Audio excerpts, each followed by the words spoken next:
In a small wooden house near a wide river, Ben and Sarah welcomed twins into the world. The boy arrived first and was named Kai. Minutes later, the girl was born and given the name Nenah. During that first week, visitors crowded the small house. They lifted Kai into the air with proud laughter and predicted that he would grow strong. Many spoke about how he would one day carry his father's name and become a man of importance.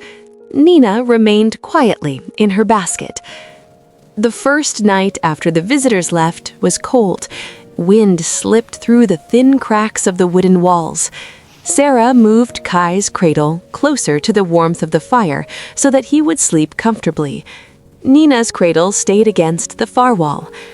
There was only one thick blanket in the room, and it covered the boy. The girl slept beneath a thin, worn cloth that barely held the warmth. No one noticed. By the time Nenah reached 6 years old, she was already working. She woke before the sun rose and walked down to the river with a bucket. The metal handle pressed into her small hands as she carried the heavy water back to the house, leaving red marks across her fingers. If the bucket tilted and water spilled onto the ground, Sarah struck her shoulder and reminded her to be careful.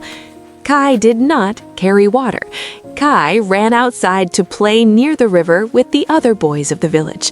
He returned home laughing, his feet dusty from running through the dirt paths. If breakfast held a single egg, Kai ate it. If dinner contained a single piece of meat, it was placed on Kai's plate. Nenah slowly learned how to chew small bites and quiet the hunger that stayed in her stomach. One winter evening, snow covered the yard and the air turned sharp with cold. The pile of firewood beside the house was running low. Ben ordered Nenah to gather more wood from the edge of the forest. She walked outside with bare hands and thin clothing. The cold air bit into her skin. Her fingers burned at first, and then slowly went numb as she searched the frozen ground for fallen branches. When she finally returned, moving slowly from the cold, Ben accused her of laziness. Kai remained inside, near the fire, wrapped in a thick blanket while the flames warmed his face. That night, Nenah lay under her thin cover and coughed quietly in the darkness. No one moved her bed closer to the fire. Both children later began attending the small school near the hill outside the village. Kai struggled to sit still during lessons. His work often remained unfinished while he stared out the classroom window, waiting for the day to end.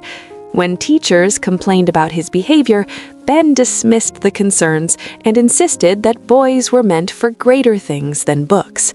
Nenah listened carefully during every lesson. She read every line twice and practiced writing late into the night after finishing her chores of washing dishes and scrubbing the floors. One afternoon, she returned home holding a paper that carried a high score.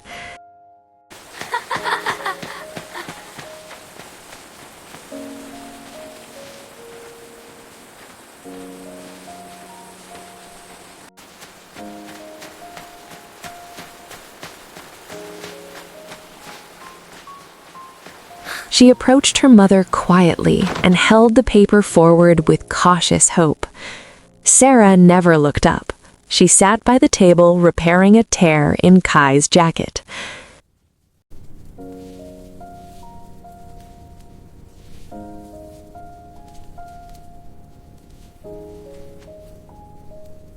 The paper slipped slowly from Nenah's hands and fell into the dirt near the door.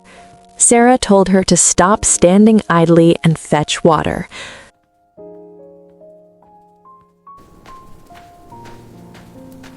Whee! Up you go! Ha-ha! Again? Later that evening, Nenah returned to the doorway and picked up the fallen paper. A muddy footprint had pressed across half of her name.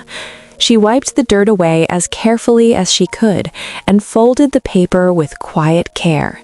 No one ever asked about it.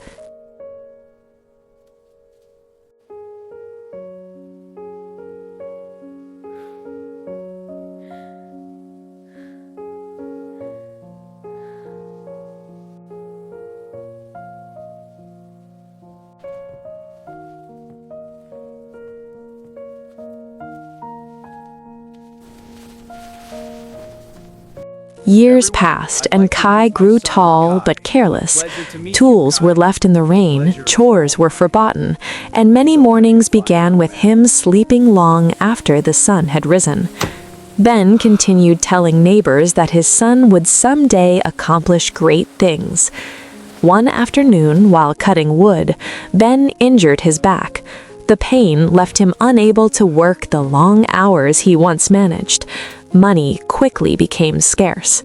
For the first time, Ben began to look toward Kai with silent expectation.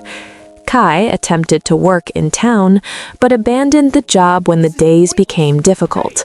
He returned home frustrated and blamed others for his failures. Food in the house slowly grew scarce. One evening, Nenah placed a small cloth bag on the wooden table. Inside the bag were coins. She had been quietly sewing clothes for neighbors and helping younger children with their schoolwork. Each small payment had been saved carefully without anyone noticing. The bag held more money than anyone expected. Ben stared at the coins in silence.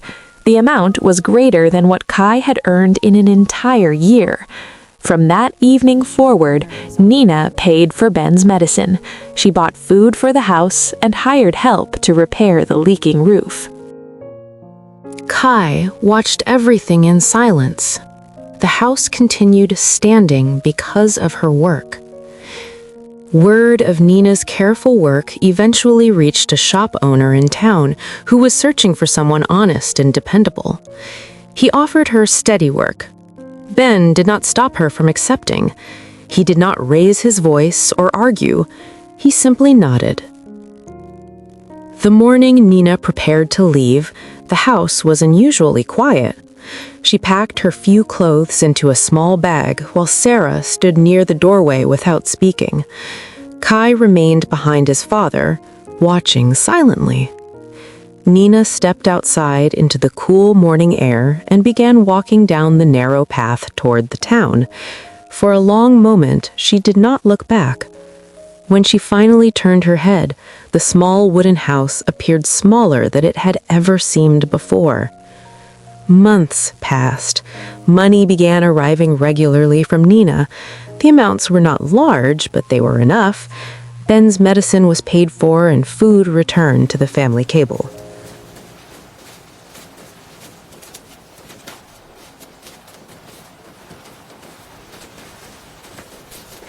Kai began waking earlier in the mornings and forcing himself to finish the tasks he had once avoided. The work felt heavier than he expected because he had never learned how to keep going when things became difficult. During winter, the cold wind still slipped through the cracks of the house and reached the corner where Nenah's bed had once stood. This time, Ben noticed it. The son who had been lifted high with praise could not hold the house together when it began to fall. The daughter, who had been quietly pushed aside, had been the one holding it upright all along. No one spoke those words aloud, yet the empty corner near the wall repeated the truth every night.